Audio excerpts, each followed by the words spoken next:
morning mga kapatid. Sana po ngayong umaga ay handa po ang ating puso, ating isipan sa pagsamba sa Diyos. At nawa lahat po ay maayos na. Tayo po ay naririto dahil ito ang ating tipanan.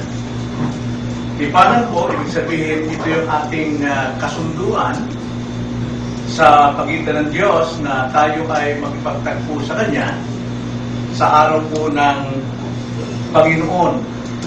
At tayo din ay mayroong tipanan na bawat isa sa atin ay dapat makipagtagpo rin sa isa't isa para sa araw po ng pagsamba.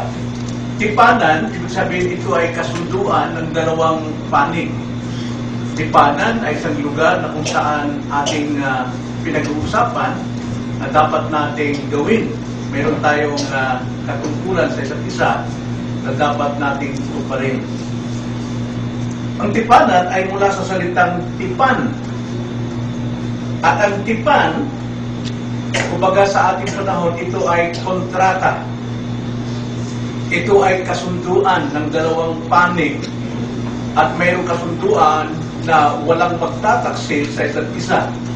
At ang sino mang magtaksil sa isa't isa, sinisira niya ang tipan.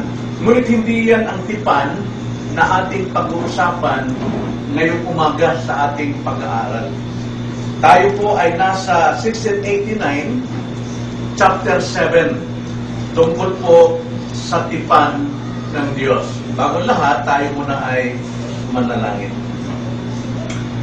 Panginoon, tunay na kami po ay nakipagtipan sa inyo. Sa sandaling kami po ay natanggap sa iglesia nito na sa araw po ng pananambahan, ito po yung aming gagawin. At alam namin, Lord, na ang pagsira po sa tipan ay ang aming pong pagsira sa aming pangako sa inyo.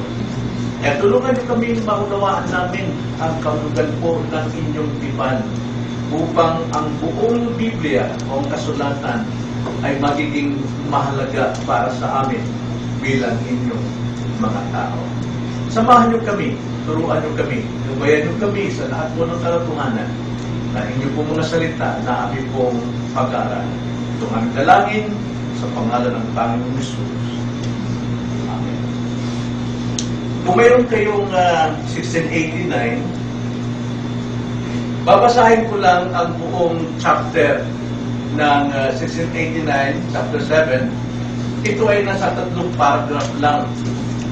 At hindi ko na po babasahin muli, mamaya sa akin pagpapaliwanag, dahil na itong maging brief lang, maging maikli, magaan, na kilalanan natin ano ba ang kalagahan ng tipan ng Diyos.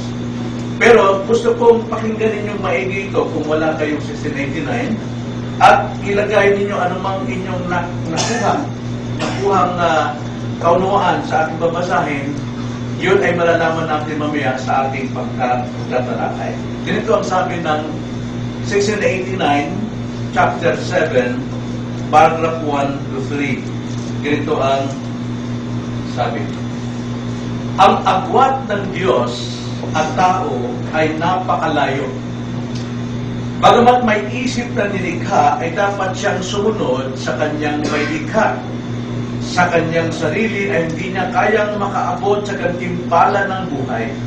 Tanging sa pusang pagpapakababa ng Diyos at sa pamamagitan ng tipan, maaaring maganap ang ugnayan sa Diyos.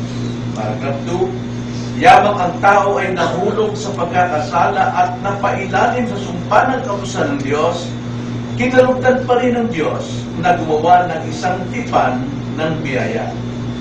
Dito ay malayo niyang hinikalok ang buhay at kaligtasan sa makasalanan sa pamamagitan ni Jesucristo.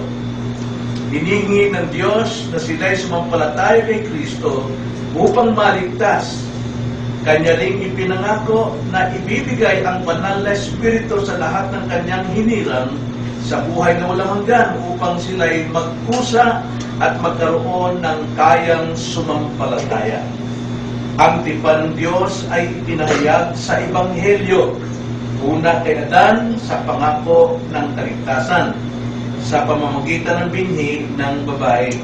At pagkatapos ay nagpatuloy hanggang sa ganap na pagpapayag ng kaligtasan sa bagong tipan. Ang kaligtasan ng mga hinirang ay batay sa kasunduan ng Ama at Anak noong walang hanggang pasimula. Nagtamo ng buhay na walang hanggan ang mga naligtas mula sa lahi ni Adan sa pamamagitan lang ng biyaya na dulot ng tipang ito. Ang tao ay walang magagawa upang maging katanggap-tanggap sa harapan ng Diyos batay sa mga kondisyon na ibinigay kay Adan noong siya ay di pa nagkakasala. Yan po ang chapter 7 ng 1689, ang tipan ng Diyos. Now, dito sa ating pag-aaral, alamin natin ang tatlong bahagi tungkol sa tipan ng Diyos. Una, ang kahalagahan ng tipan ng Diyos. Ikalawa, mayroon lamang isang tipan ng Diyos. At ikatlo, kung mayroong isang tipan ng Diyos, mayroon lamang isang tipan ng kaligtasan. Malaman natin to, pakinggan natin maigi, unawain natin upang tayo na masabi natin tayo Kristiyano na o hindi pa Kristiyano, ay masasabi mo na wala para sa tao ang kaligtasan. Wala sa kanyang pagsisikap, wala sa kanyang magagawa, kundi tanging sa tipan lamang ng Diyos. Sapagkat kung tayo'y naniniwala na ang kaligtasan natin ay nababatay sa ating bahagi o sa ating nagagawa o kakayanan, masasabi natin bigo ka sa totoong kaligtasan.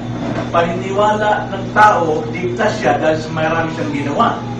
Ngunit kung maunawaan natin ang tipan ng Diyos, malalaman natin ang sinasabi ng Diyos sa banal na kasulatan ng kaligtasan ay nagsisimula lamang sa Diyos at tinatapos hanggang katapusan na gawa lamang ng Diyos. At ang ating magagawa, yun ay ating katungkulan lamang. So una, tingnan natin ang unang bahagi, ang kahalagahan ng tipan ng Diyos. Ang tipan ng Diyos, ito'y kanyang itinakda na. Naunawa natin, di ba? Yung pag-aaral natin tungkol sa God's decree. Lahat po ng mga itinakda ng Diyos, ginawa niya bago pa lamang likhain ang panahon, ang kalawakan, ang mundo, the universe. Bago pa lamang magkaroon ng simula, itinakda na ng Diyos ang lahat. Maging ang tipan niya ay kanyang itinakda. Wala pa ang simula. Ngayon, tignan natin bakit napakalaga ang tipan ng Diyos. Noong una, noong pasimula po ng kasaysayan ng kaligtasan, nakita natin ito'y nagmula kay Adan. Ang Diyos ay nakipagtipan kay Adan.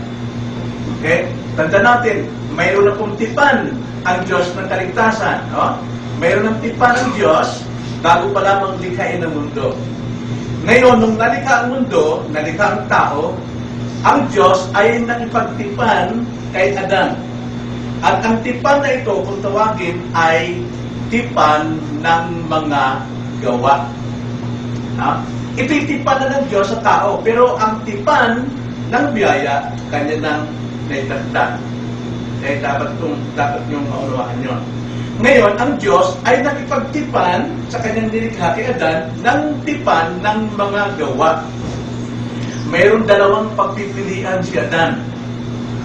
Una, sundin ang utos ng Diyos na huwag kainin ang bunga ng punong kahoy na nagbibigay ng kaalaman ng mabuti at masama. Right? Sundin. At ano ang magiging bunga? Mananatili sila sa buhay. No? Mananatili sila sa buhay na yon. Yung buhay na ibinigay sa kanya nung siya ilikhain. Okay? Wala pang kasalanan. Okay? Ikalawa, pagpipilian din na kung susuwayin naman nila ang utos ng Diyos at kainin ang bunga ng punong nagbibigay ng kaalaman ng mabuti at masama, ano naman ang magiging bunga? Kamatayan. Pag sinabing kamatayan, alam natin, spiritual ang ibig sabihin. Kamatayan, ibig sabihin, pagkahiwalay ng tao sa Diyos. Right? Pagkahiwalay ng tao sa Diyos, at ang ibubunga nito ay ano? Lahat mo ng kahirapan. Kapag ang tao ay nahiwalay sa Diyos, lahat ng kahirapan, miseries of life, ay kanyang maranasan. Isa na dyan yung pagtanda at mamatay ng physical. Okay? So, mayroong unang spiritual death. Ito yung kamatayan ng tao sa Diyos dahil sa kasalanan. Okay? Ngayon, lahat ito, dalawang ito, ay kapwa nilabag ni Adan. So, nasira na ang tipan ng gawa ng Diyos kay Adan. Okay? Meron silang kasunduan. Itong sabi ko, Adan, huwag mong gawin, o itong dapat mong gawin. Pero sinira, so, mayroong consequence. Sinira lahat ni Adan ito, nagkasala siya. Kaya, simula kay Adan, hanggang sa mga sumusunod na saring lahi, patay ang relasyon sa Diyos. Ano ibig sabihin ng patay? Hiwalay.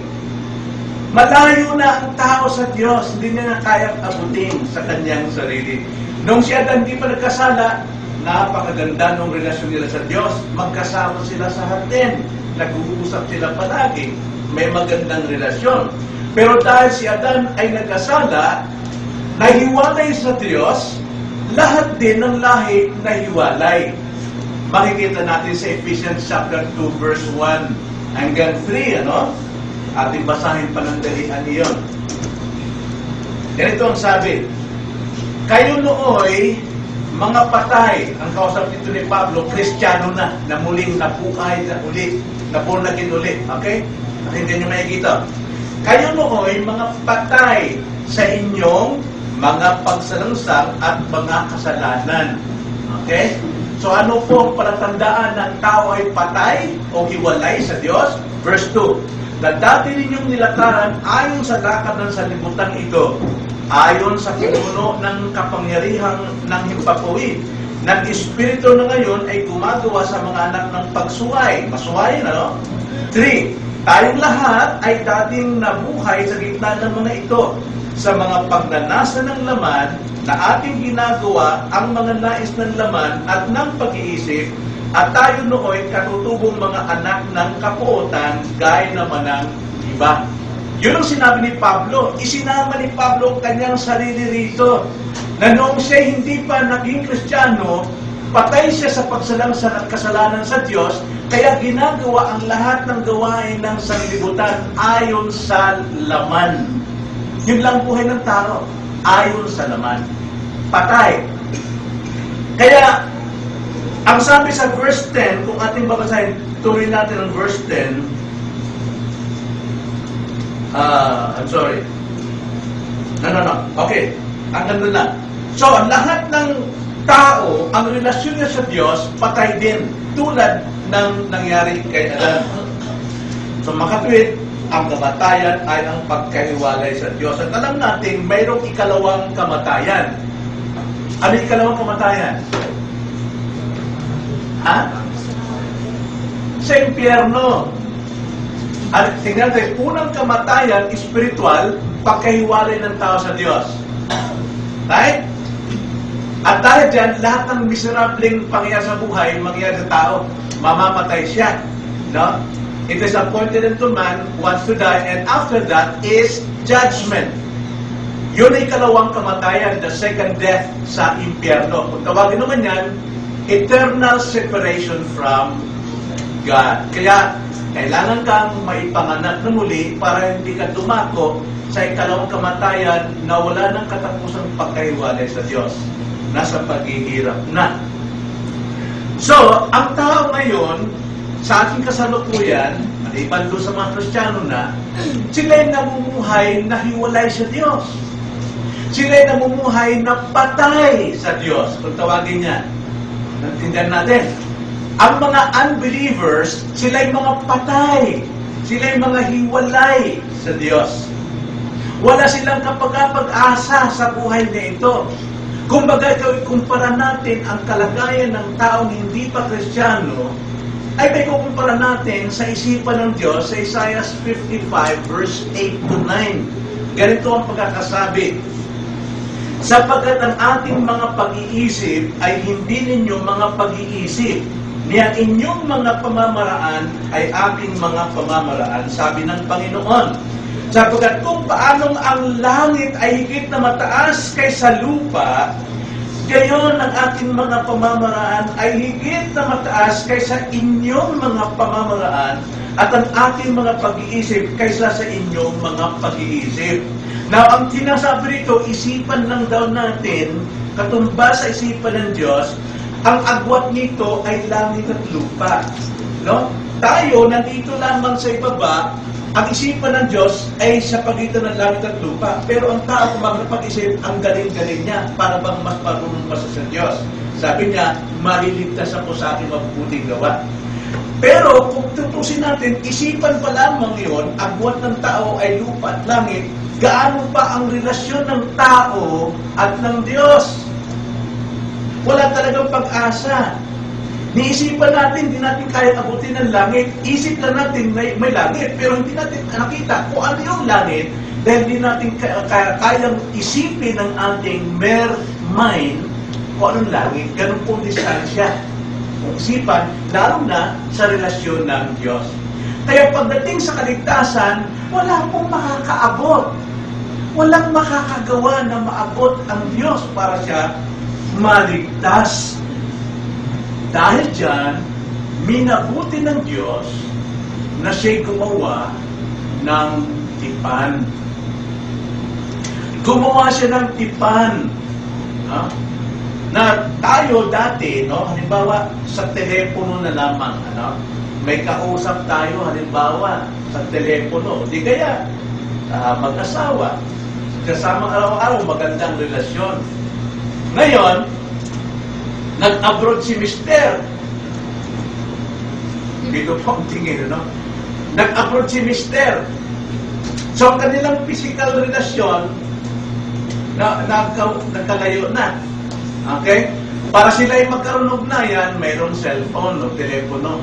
Mayroon pa rin silang connection. Bagang malayo sila physically. Pero nasira ang signal, putol na. So, may magagawa ka pa bang paraan para makontak mo ang iyong asawa? Wala na. Kung sa cellphone, wala na. Ganyan ang kalagayan ng tao.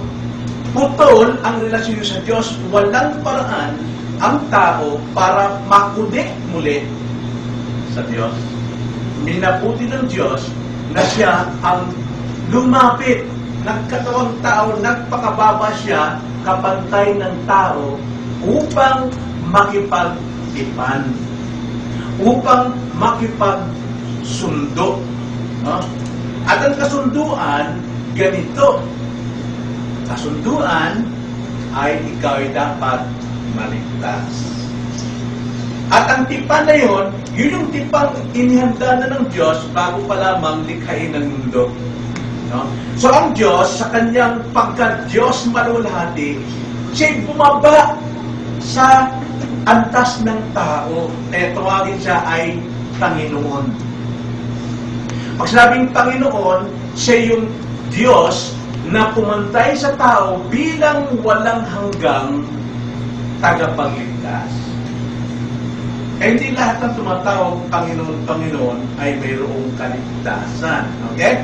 So, ano nangyari? Ang tipan ng Diyos ay biyaya. Na paano ginawa ng Diyos ang tipan na yun? Para malaman ni Adan at ni Eva na ang Diyos ay nakipagtipan sa kanila. Paano ginawa ng Diyos yun? Ano yung tipan na yun? Biyaya. Ano yung biyaya na yun? Kaligtasan. Kasi hiwalay ng tao. Alam niyo ba kung saan yung tipan ng Diyos kay Adan? At mula kay Adan hanggang sa ating panahon ngayon. Genesis chapter 3 verse 15. Tingnan nyo. Ano yung tipan na yun?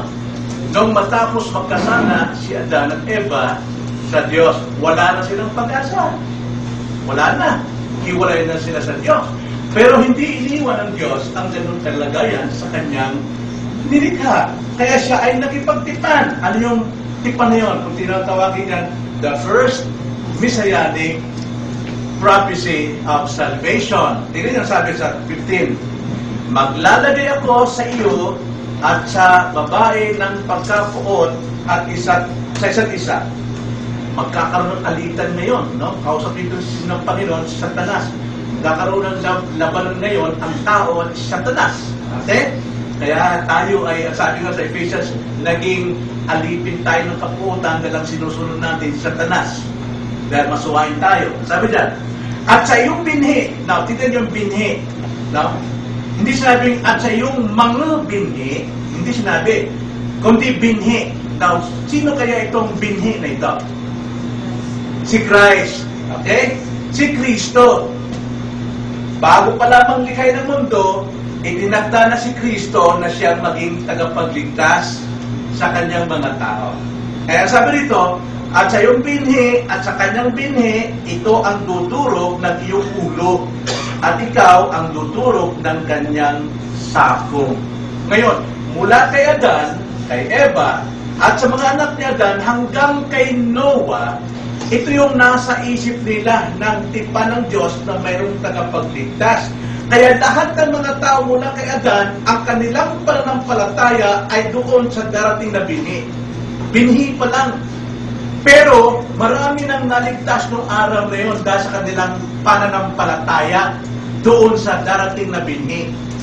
Tayo naman, ipabalik naman. Alam natin yung binhi na yun ay si Kristo. At ang kaligtasan natin kay Kristo din.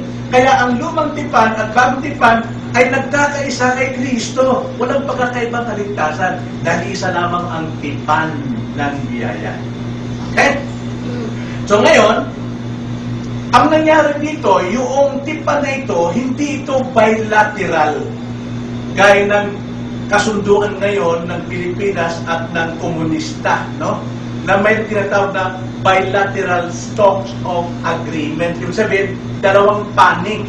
Meron silang mga isinusulong na kasunduan at isinusulong kabila para sila magkaugma at ito'y pipirmahan nila. At sino mang sumira dyan, gera yan. No? Patayan yan. Pero hindi kaya ang tipan ng Diyos. Ang tipan dito ay unilateral. Tulad ng ginawa ni Duterte na siya'y nakipagkasundo sa komunista noong una, unilateral. Isa lang sa kanyang, ayon lang sa kanyang gusto, ayon sa kanyang kondisyon, at siya rin ang gagawa ng kondisyon na yun. Ang Diyos ay nakipagtipan sa tao, unilateral, isa lang panig sa Diyos lamang. Bakit? Dahil ang tao walang magagawa. Hiwalay siya. Malayo siya, patay siya sa harapan ng Diyos. Kung ibigay natin sa literal na patay, ako ba'y makikipagkasundo doon sa bangkay? Makikipagkasundo ko sa kanya, buhay. Pero siya ba makikipagkasundo sa atin? Wala. Hindi niya pwedeng gawin yung gawain ng isang buhay dahil siya ay isang patay. Hindi ka pwede maligtas. Patay ka eh. Wala kang magagawa. You are dead. Bangkay ka. Kaya ang Diyos lamang ang gagawa ng tipan para ikaw ay ating buhayin. Ako ang gagawa ng tipan, ako ang magbibigay ng tipan, ako rin ang gagawa ng tipan para sa iyo. Nakita nyo? Nasa ng bahagi ng tao pagdating sa kaligtasan. Amen? Wala. Wala po. Kaya yung kung mga sabi, nasa tao lang yan. Kakamali ka dyan, iho. Yan ay doktrina ng Satanas. Dahil ayon sa Satanas, maligtas ka sa tamang paraan ng Diyos. So, baguhin mo yan. Pagsisihan mo yan. Yung ganyang paniniwala. So, Diyos ang nagbigay ng tipan. Ang Diyos din ang siyang tutupad ng tipan. At ang Diyos, kapag siyang tumupad, walang kulang. Lahat perfecto. Na ang pinakamagandang paglalarawan nito, kung paano ang Diyos ay nakipagtipan. Ang tipan dito ay hindi lamang ito usapan, kundi ito po ay tipan na may kasamang panunumpa. Ang Diyos nanumpa sa kanyang sarili dahil wala naman siyang ibang pagkasumpaan eh. Kasi pag nanumpa ka, ipinanumpa mo yung mas mataas sa iyo. Eh sa Diyos, wala nang mas mataas sa Kanya, kundi siya lang. Kaya sa Kanyang sarili siya, nanumpa. No? Makikita natin na pagdating kay Abraham, ang Diyos ay nanumpa o nakipagtipan kay Abraham. Okay? Na ang kanya sabi ng Diyos sa kanya, kukwento ko na sa Genesis chapter 15 yan hanggang chapter 17, no? Ang sabi ng Diyos sa kanya, Abraham, pumunta ka sa ang iyong bayan, pumunta sa Egypto. Okay? At babalik kang mula rito makalipas ang 400 na higit. Okay? Sapagkat yung lugar na ito na lupang pangako, Kanaan, hindi pa nangyari na mapuno sa kasalanan ang Canaanites. Sa loob ng panahon yun, ng 450 years, karapat-dapat lang sumpain at hatulan ng Canaanites, pero kayo, mananatili mo na sa Ehipto. Alipin sila doon for 450 years. Okay? Naalipin sila dahil may layunin ng Diyos. Yung pangakong lupa ay dapat maalis na lahat ang mga nakatira dahil sa kanilang kasamaan. So mayroon dalawang purpose, ano? Nakasabi niya, Abraham, paniwalaan mo ito, na ikaw, sa iyong balakang, lalabas ang binhi. Now, sino yung binhi? Yung pangako doon sa Genesis 3, yung ipang pangako. No? Mula sa iyo, lalabas ang binhi. At dahil sa binhi niya, marami ang maliligtas. Alam natin, nag-anak si Abraham mas nang marami, di ba? Simula kay Isaac hanggang kay Jacob. Ngayon, napunta nga sa Egypt dahil ang Diyos ay nanumpa. Sabi ni Abraham, kung hindi mo paniwalaan yan, etong gagawin sa iyo. Alam niyo yung pangyari niyo? Nakatulog si Abraham. Alam niyo yung nakatulog si Abraham. At pagkatapos, sa panaginip ni Abraham, nakita niya na mayroong mga hayop na biniyak sa gitna. Nabiyak sa gitna. No? May baka, may pupa, ano mga hayop na nabiyak sa lupa, ay sa gitna, tapos yung mga ibon hindi nabiyak, doon lang. Pero may karnero o hayop na nabiyak.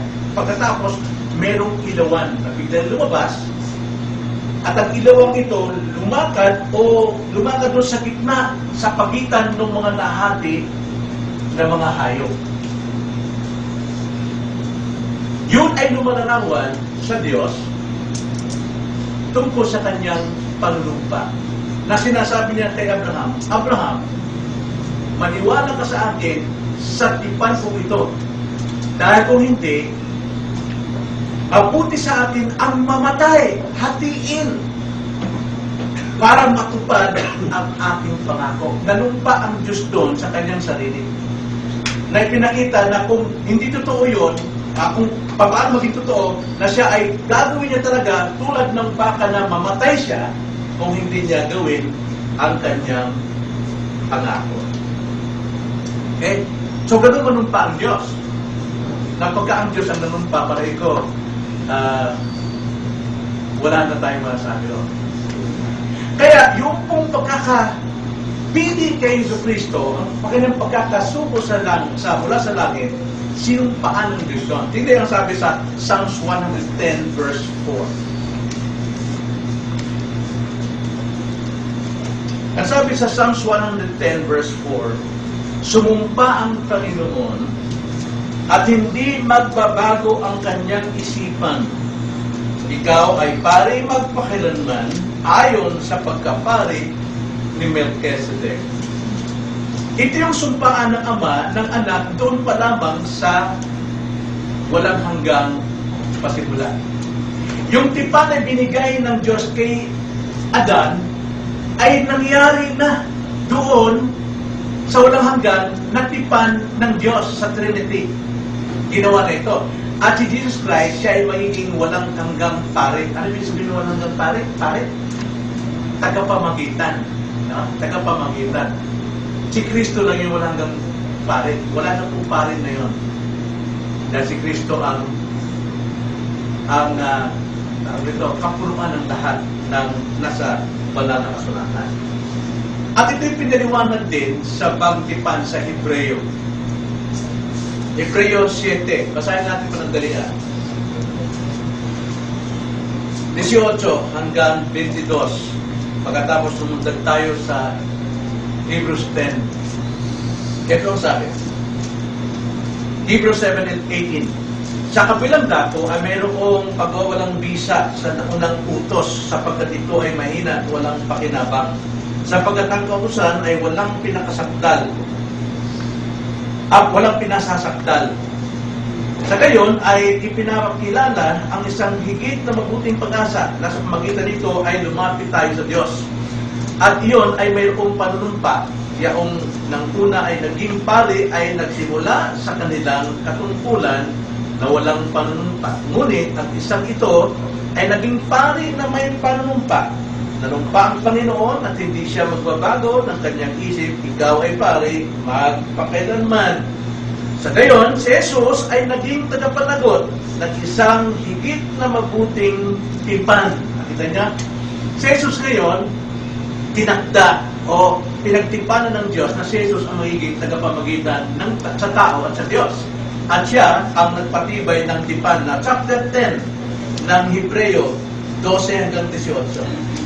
Ngunit nang makapaghandog si Kristo ng isa lamang alay para sa mga kasalanan, para sa lahat ng panahon, siya ay umupo sa kanan ng Diyos. At buhat noon ay naghihintay hanggang sa ang kanyang mga kaaway ay maging buntungan ng kanyang mga paa. Sapagkat sa pamamagitan ng isang pag-aalay ay kanyang pinasakdal para sa lahat ng panahon ang mga pinababanal. At ang Espiritu Santo ay nagpapatuto rin sa atin sapagkat pagkatapos niyang sabihin, ito ang tipan na aking gagawin sa kanila pagkatapos ng mga araw na yon, sabi ng Panginoon, ilalagay ko ang aking mga kautusan sa kanilang mga puso at isusulat ko ang mga iyon sa kanilang pag-iisip. Sinabi niya rin niya, at ang kanilang mga kasalanan at mga kasamaan ay hindi ko na alalahanin pa, kung saan may kapatawaran ng mga ito ay wala ng pag-aalay para sa kasalanan. So yun pong layunin. Na yung tipan ng Diyos ay agad na isang binhi. Darating ang panahon na ito ay mangyayari sa katauhan ni Kristo. At si Kristo ngayon ang gaganap ng lahat ng ginagawa sa lumang tipan hanggang sa bagong tipan upang siya maging katuparan ng lahat ng mga kahulugan ng tipan na ibinigay ng Diyos na simula pa lamang sa walang hanggan. Kaya ang sino mang kasalanan ay mapapatawad sa pamamagitan ni Kristo. Sino mang makasalanan sumampalataya sa Kanya ay maliligtas sa pamamagitan ni Kristo. Wala pong bahagyang tao. Wala pong bahagyang tao. So, tipan ng pangako, yung tipan ng pangako, bago pa lamang likay ng mundo. Right? Pero, ipinakita kay Adam kung ano yun. Yung binhi na tagapagligtas. Pero yung binhi na tagapagligtas na yun, matagal pa mangyayari. Sa lumang tipan pa yun hanggang sa ating panahon. So marami pang mangyayari sa panahon yun. At dahil sa tipang yun, ang tao ay bumagsak sa kasalanan, di ba? Lahat ng tao patungo sa kapamakan. Wala silang pag-asa. Pero dahil sa tipan na yun, yung tipan na yun, magsasabog pa ng biyaya yun. Bago mangyari ang panahon ni Christ. Kaya ang mga tao ngayon, mga unbeliever, sila po ay nananagana dahil doon sa tipan na nanatili pang dapat ma-fulfill. Nando na? Makita nyo, yung tipan na yun, kaysa sa tipan ng biyaya, dahil sa tagapagligtas, ay marami pang tipan ang magiging kabahagi noon para ang mga tao manatili ang kanilang puso sa panampalatayang darating na tagapagligtas. Okay? Nakuha niya? Yung tipan na yun, maragdagan ng marami pang tipan. Pero, yung mga tipan na mangyayari dyan, ay hindi yun gagawin ng tao para matupad yung isang tipan. Hindi, nangyari na yung tipan. Pero, may panibagong mga tipan ang Diyos sa mga tao upang sila manatili na gawin ang kanilang sinasampalataya ng darating. Kaya may tipan kay Moises, kay Lot, di ba? Ang tipan ng Diyos kay Lot, ano yun? Na hindi na niya babae muli ang sanlibutan. Kay Noah. Anong tipan yun? Bahaghari. Kaya mayroong bahaghari. May rinto. Yun ang palatandaan ng Diyos ay nagpagtipan kay Lot na hindi niya nabubunawi muli ang buong daigdig ng sabay ng baha. Pero bumabaha pa ngayon, pero din man buong mundo. Okay? So, ibig sabihin, may baha, mayroong mga palo ng Diyos yun sa mga taong hindi kumikilala sa Kanya. O di kaya, sa mga tao ng Diyos na nakakalibot, pinapalo niya ang mundo para mga, oh my God, di ba? Napapasigaw na lang ng OMG. Pero hindi yan totoo na dapat napagtawag sa Diyos. Dapat may respeto, may pagmamahal. So, mapapansin natin, may mga pangakong pagpapala doon sa isang tipan, sa isang bini, mayroong mga pangakong pagpapala doon sa tipan na alinsunod doon sa tipan na yun, dahil marami pang mga tipang gagawin ng Diyos upang ang mga tao ay laging may sa loob nila na mayroong tipang pangakong kaligtasan. Kaya maraming tipan silang dapat maranasan upang sila ay gisingin at sa kanilang pagising, darana sila ng maraming mga pagpapala. So, faith without works. Yes. Kaya ano yung kaligtasan ni Adan? Saan siya naligtas? Panampalataya saan? Saan? Kasasabi ko lang. Sa pangakong binhi. Okay? Yun eh. Pagdating kay Noah, ba't sila nag-build ng ark sa utos ng Diyos?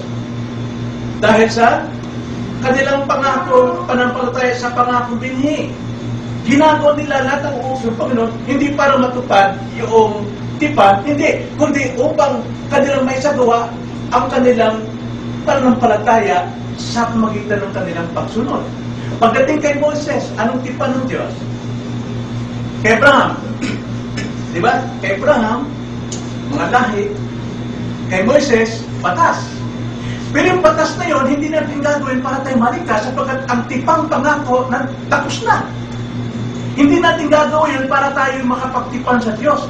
Ginagawa yun para ang tao ay mapanatiling tamang buhay para doon sa tipang ipinangako. Now,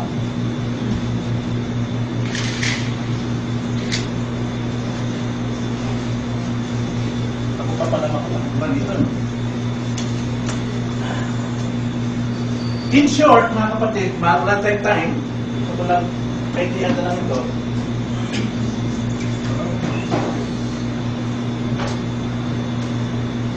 Okay.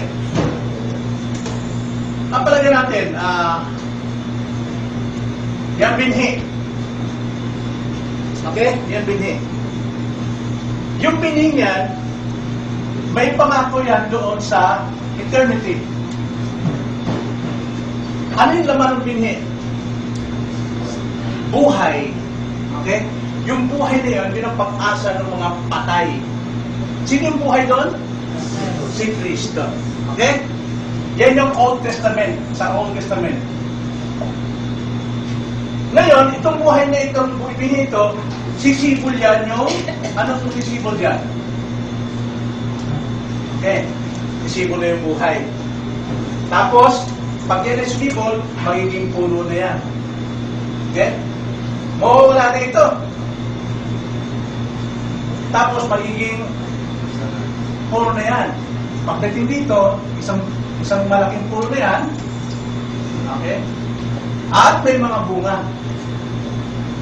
Old Testament, New Testament.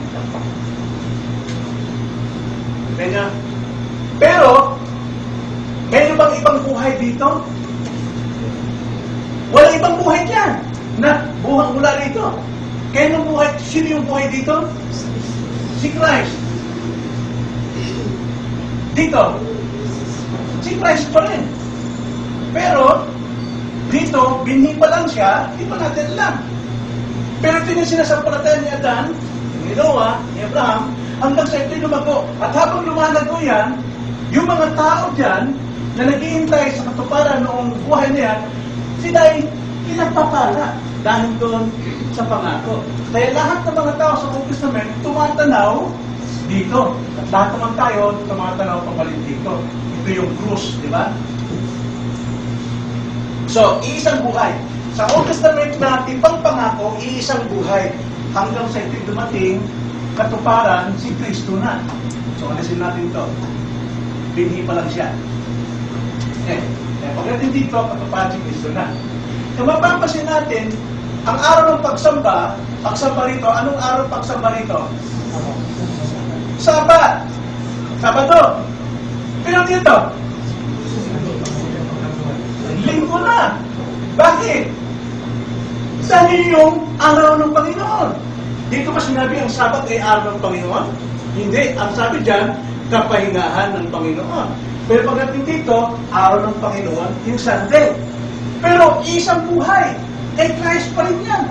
Walang pagbabago. Lumago lang. Dito, para ikaw ay mapabilang sa pamilya ng Israel, ano ang dapat mong gawin? Okay? Okay, pananampalataya. Pero sa panlabas, paano nila malaman na ikaw ay magiging Hudyo? Ha? Circumcision. Pagtutuli. Di ba? Para ikaw ay mapabilang physically sa mga Hudyo. Pero dito, para mapabilang ka sa iglesia, baptism.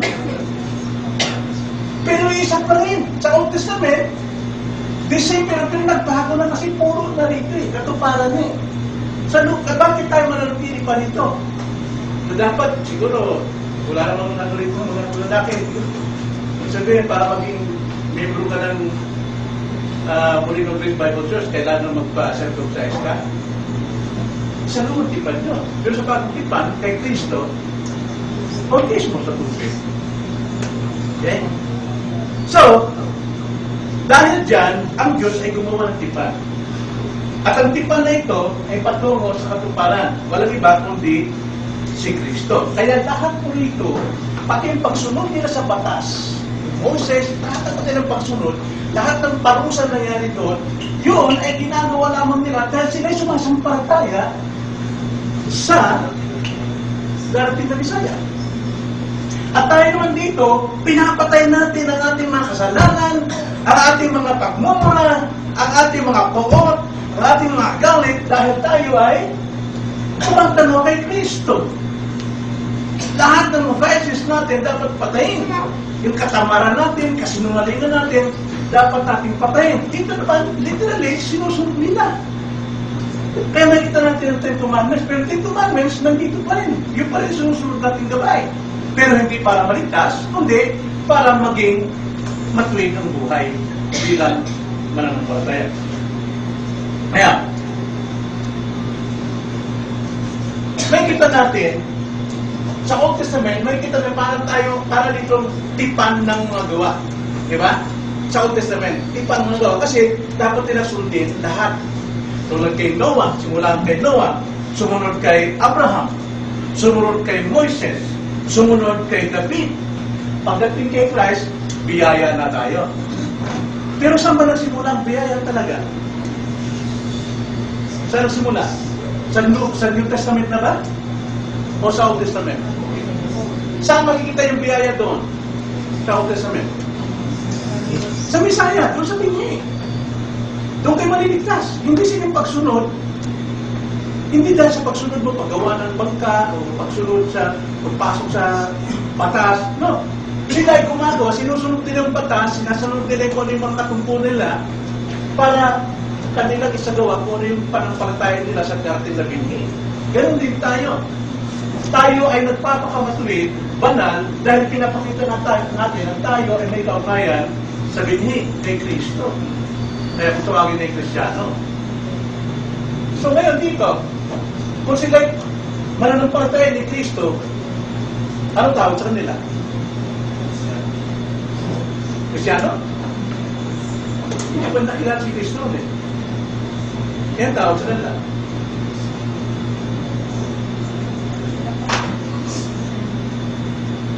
Binhi eh. Binhineryo. Pero, isang sinasampalataya si Kristo. Dito, hindi pa nakilala eh. Tayo mapalad dahil kilala natin. Pero kung tayo nandito, ganoon pa rin sumasampalataya pa rin tayo sa pangako binhi. So, hindi natin kilala.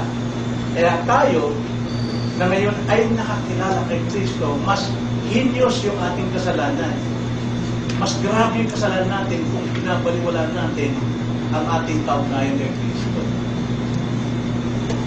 Dito, baka mayroon silang hindi umatin sa Sabat, pinapatay, pinapato. Pero hindi natin gagawin nyo. Now,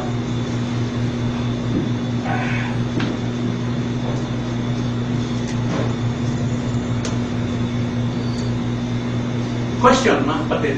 Paano hindi ko na itutuloy kasi mahirapan na eh. Yung dalawang bahagi.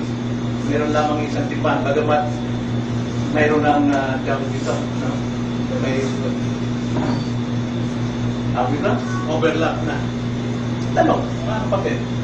Naintindihan niyo ba ito? Unang-una,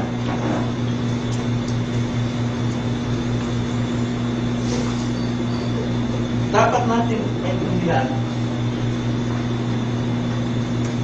ang tao ay namatay sa kasalanan. Okay? Yan na. Namatay siya. Pero ang Diyos nagbigay ng tipan. Genesis 3:15 na kung ito ay inyong sampalatayanan, malaligtas kayo. Binhi pala. At alam natin, si Adan naligtas. Saka si Eva. Maraming alamang kunso-kunso bago sila magsisi. Alam natin. Tapos nagkaanak sila, si Abel at si Cain. Pero si Cain, anak ng kapuotan. Si Abel, mananampalataya. Galit yung mga hindi mananampalataya kay Abel. Tapos, nagpalit-ulit ng anak si Seth. Simula kay Seth, tumawag na ang mga tao sa Diyos. Hanggang sa kay Noah. Ngayon, ang tao dito, wala silang pag-asa. Patuloy silang mapapahamak sa impyerno kung hindi nag-ipagtipan ng Diyos. At ang Diyos din, ang tipan niya, siya rin ang gagawa nun. At alam natin, si Kristo gagawa lahat ng active and passive. Kaya yung panampalatay ni Adan, totoo, mangyayari. Parating pangalan. Pero hindi sila mabibigyan. Sino mang tumawag sa Panginoon ay maligtas. Ngayon, tanong ko sa inyo, yung bang paniniwala nyo? Anong paniwala sa kaligtasan noon? Pumarin na yun. Nasa iyo pa rin? Nasa iyo luwa? Nasa iyo pagnisika? Nasa iyo pagbabago ng ugali? O dahil pumasok ka sa NGBC, kaya ligtas ka na? Dahil nakisama ka sa mga Kristyano, ligtas ka na? Wala yan. Ang tanging mo lang gagawin, sumampalataya. Pero ang tanong mo, ano ang sampalataya? Isang taong patay. Mapag-aralan natin yan. Palay ko, paano makakasampalataya isang taong patay? Kailangan siyang buhay muli. Ipanganak na muli. At kapag siya ipinanak na muli, yung buhay niya iba na. Kaya siya ay mayroon ng tamang pananampalataya kay Kristo. Ang tamang patay, meron siyang pananampalataya. Tulad na isda. Di ba? Walang isda. Lumalangoy siya, may paniniwala dyan. Malari siya dyan. Lumangoy, pero hindi siya makakapananampalataya o gawa ng mga ibon. Di ba? Hindi siya makakawa ng gawa ng ibon. Kailangan mo nang magkaroon ng himala, gawa ng Diyos na siya maging ibon, nasa ganoon, makapamuhay siya tulad ng ibon. Pero ang ibon, pwede siyang dumayo doon panandalian, pero mamamatay siya ron kapag ka nanatili. Ang isda naman, Hindi siya makakagawa lumabas dyan para manatili sa hangin. Manatili ka sa tubig yan sa mabuhay ka sa mamatay. Pero ang ibon, pwede siya doon. Punta. Baka kahapon nandun kayo sa tubig. Ha? Baka kahapon nandun kayo. Pero ano nangyari? Aahon kayo dyan, magsisisi. Diba? Pero ito, kahit anong pagsisisi niya, nandun pa rin siya sa kasalanan niya. Wala. Para siya magkaroon ng tuntunong pagsisisi, dapat mabuhay mo na siya muli. Magkaroon siya ng tamang pananampalataya. Tanong. Meron kayong tanong? Yes. Sa old days natin, sabi nyo, ang pamilya is size. Sa pagiging miyembro, kung tawagin niya proselyte. So, the next New Testament, ang is baptism. Sa pisikal, no? Hindi yung mabaptize sa 60,000, hindi siya saved. No. Same siya, pero siya ay disobedient. Ngayon, kung magpapatuloy siya na ayaw talaga niya magpasakop doon sa ordinansa ng Panginoon with his baptism and Lord's Supper, masabi hindi siya Christian. Magkaibig tumagal. Kaya hindi ka pwede maging Kristiyano kung hindi ka nag-submit at nag-obey sa ordinance ni Kristo.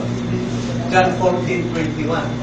Ang sabi ni Kristo, sino bang mayroon ng aking salita, tinutupad ito, siya yung nagmamahal sa akin at siya'y mamahalin ko. So maraming nagsasabing Christian pero ayaw na kumanin sa iglesia.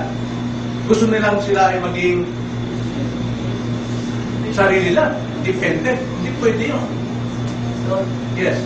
parang narinig ko na po sa inyo dati na noong araw sa panahon nila Pablo, para magkaroon ko ng pagkakakilanlan sa isang taong sumumpalataya kay Kristo, kailangan niya ganapin yung pag-bautismo na magpapayag ng kanyang pananampalataya na siya ay totoong nakatanggap ng kaligasan kay Kristo. Kaya alam niya na panahon na yun, pagka nagpamagpay siya, na siya ay sinampalataya si Kristo, alam na mamamatay siya yung panahon na yun. Kaya sa panahon po natin, ginagawa ang tao na sumali, sumumpalataya kay Kristo, mapaanib sa isang lokal na iglesia, gaganapin mo talaga ang pagbabautismo, pinapagpapayag ng yung pananampalataya. Tama. Tama po ba? Tama yun. Tama yun. Kaya talagang i-identify niya sarili niya kay Christ na siya ay kasama namatay ni Kristo, kasama siyang nabuhay kay Kristo, na malibang buhay, kasama siyang lalakad, mamuhay sa kapiran tulad ni Kristo. So, hindi po ibig sabihin na kaya siya magpapautismo nagpaanim lang siya. Ligtas na siya. Sa puso niya, gumawa ng Diyos sa kanya, kaya niya lang na pinabautismo.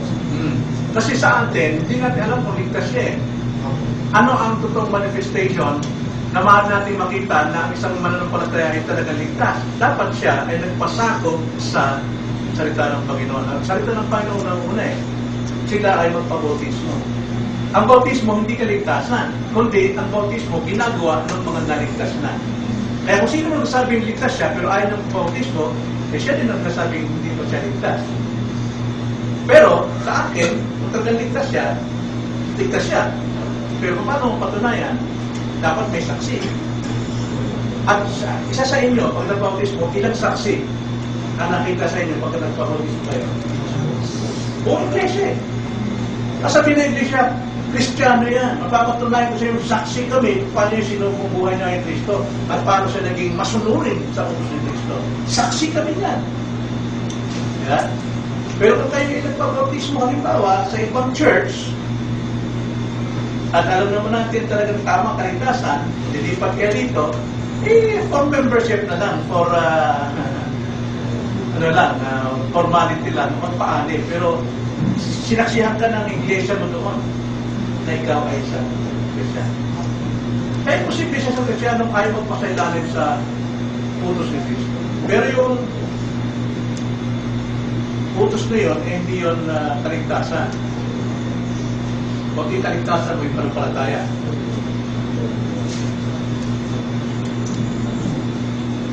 Sige. Paano ko natin yung mga Gentiles doing Old Testament? Yung mga Gentiles doing Old Testament. Kasi diba sa New Testament sinabi doon ang Dito rin, ito, sa topic natin talaga yan, no? Sa Old Testament, ang binhi, ipinapangalan to prophecies through mga preachings din, mga dreams, no? So hindi rin nagkulang ang mga tao sa Old Testament, yung mga prophets, there are so many prophets ng Panginoon na nangangaral talaga tungkol sa darating na Messiah. At makikita pa natin sa Book of Isaiah, makikita natin the whole book talaga ron ay tungkol kay Christ. At mayroon pang certain chapter doon na tumutukoy sa kamatayan ni Kristo. Anong chapter yun? Isaiah 53. 800 years before Christ ipapanganak, nandun na yung mensahe. Kaya nung na-promise nun, even angels talagang gusto na makita, sino ba itong Kristo ito? Ating panahon, kaya nga sabi ng Panginoon sa atin, napakapalad ninyo sa mga sa kaninyo na nakakita at nakakarinig.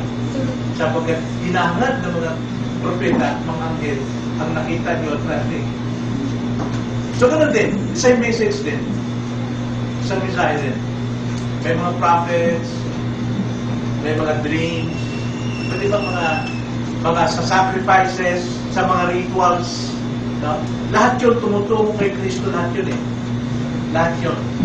Kaya alam nila, kasi nila nagkakatay ng sumpa, nagkano sila, ang ganda ng puso roon doon sa pangako. Kaya ginagawa nila ito bilang believer. Pero wala pa talaga silang eksaktong matuwid na buhay dahil talagang wala pa yung Espiritu sa kanila.